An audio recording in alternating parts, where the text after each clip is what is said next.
Good morning, student. Today we have learned the call of the soil. Let's turn page number 28. See the scent of rice.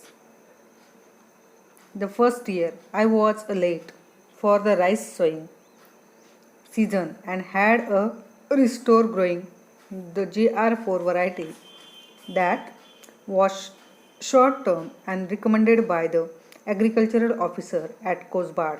पहिल्या वर्षी भाताचं पीक घेण्यासाठी हंगाम मला उशीर झाला होता. म्हणजे लेखकाला पहिल्या वर्षीचं जे पीक घ्यायचं होतं भाताचं त्या हंगामासाठी उशीर झालेला होता आणि त्यामुळे कोसबाडच्या ऑफिसरांनी सुचवल्याप्रमाणे GR4 ही जी व्हरायटी होती तर ती जात अल्पकालीन पीक लावण्याशिवाय लेखकाला आता पर्याय नव्हता.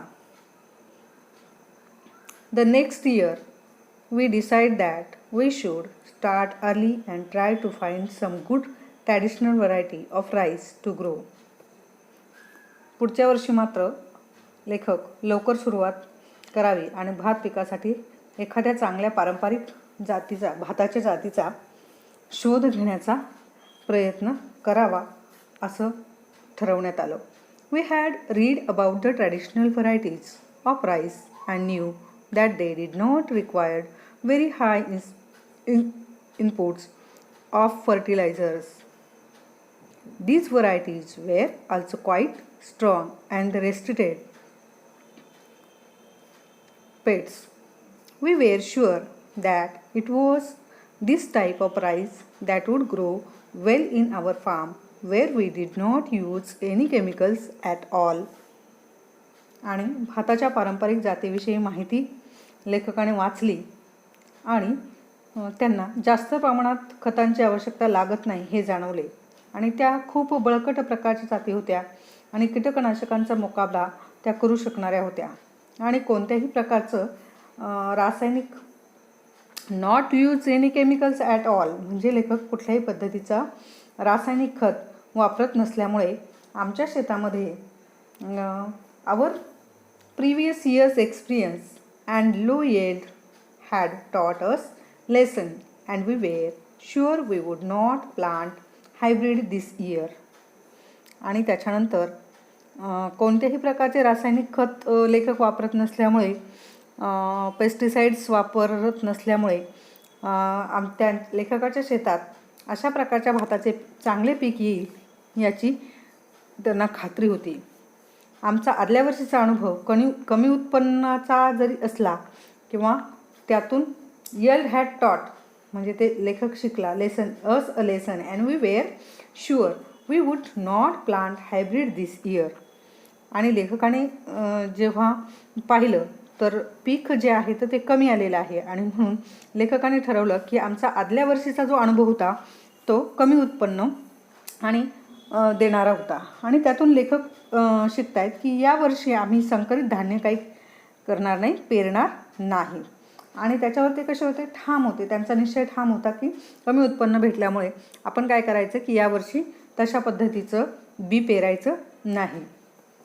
In April 2005 we started to look for a good variety of traditional rice.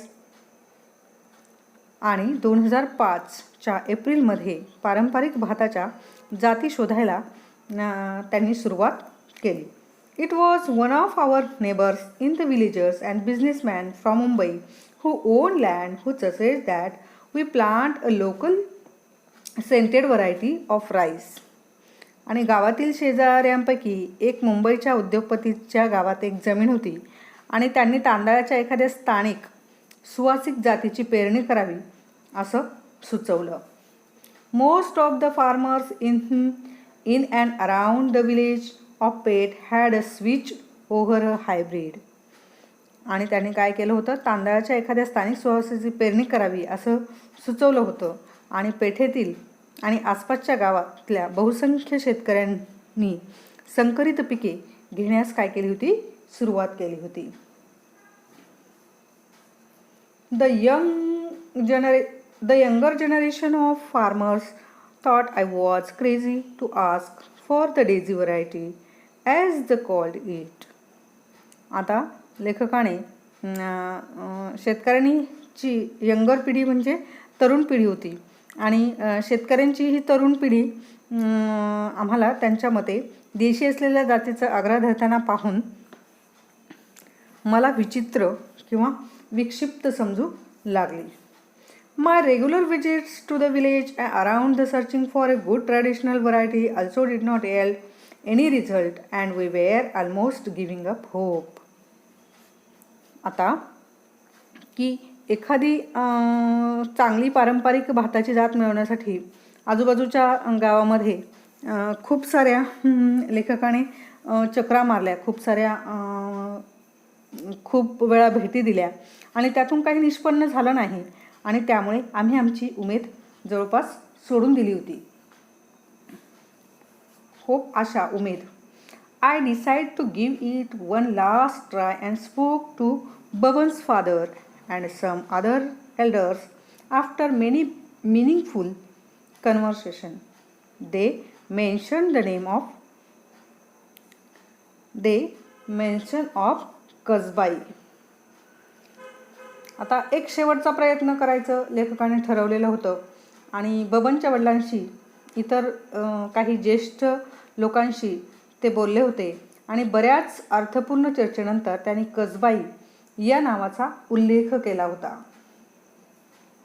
आता कसबाई म्हणजे नेमकं काय आहे तर Kasbai is a traditional long grain rice variety which has a distinct aroma though much milder than basmati. आता बासमतीपेक्षा बऱ्याच सौम्य पण तरीही स्वतःचा विशिष्ट सुगंध असलेली कसबाई ही एक लांब दाण्याच्या भाताची जात आहे.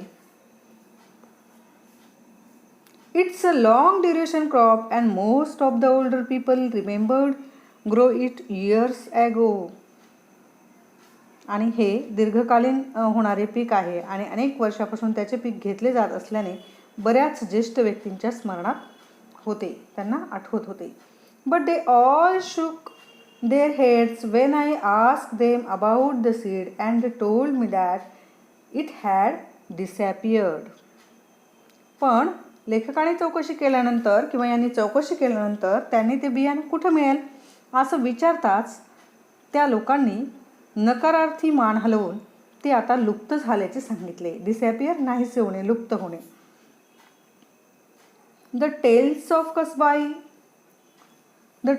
कसबाई made use us more determined to get it. We decide that if we did manage to get some seeds, this would be a great rice to grow. आता कसबाईबद्दलच्या बऱ्याचशा गोष्टी ऐकून ते मिळवण्याची आमची एक अधिक इच्छा जी होती ती अधिक दृढ झालेली होती आणि we decided that if did manage to get some seeds this would be a great rice to grow. आणि त्याचे काही बियाणे मिळवण्यात आम्हाला यश मिळाले तर ते पिकण्यासाठी उत्तम असेल असे आम्ही ठरवलं. I thought the government may know something about it. आणि शासनाकडे याविषयी काही माहिती मिळू शकेल का असं मला वाटलं म्हणजे लेखकाला वाटलं. आणि त्यानंतर लेखकाने काय केलं बघा. A visit to the agriculture office was enlightening means to give greater knowledge and understanding. Here enlightening meanings means give greater knowledge and understanding. I thought the government may know something about it. A visit to the agricultural officer was enlightening. कृषी अधिकाऱ्याकडे दिलेली भेट त्याच्यासाठी फारच माहिती देणारी ठरली. He had not even heard of this rice variety.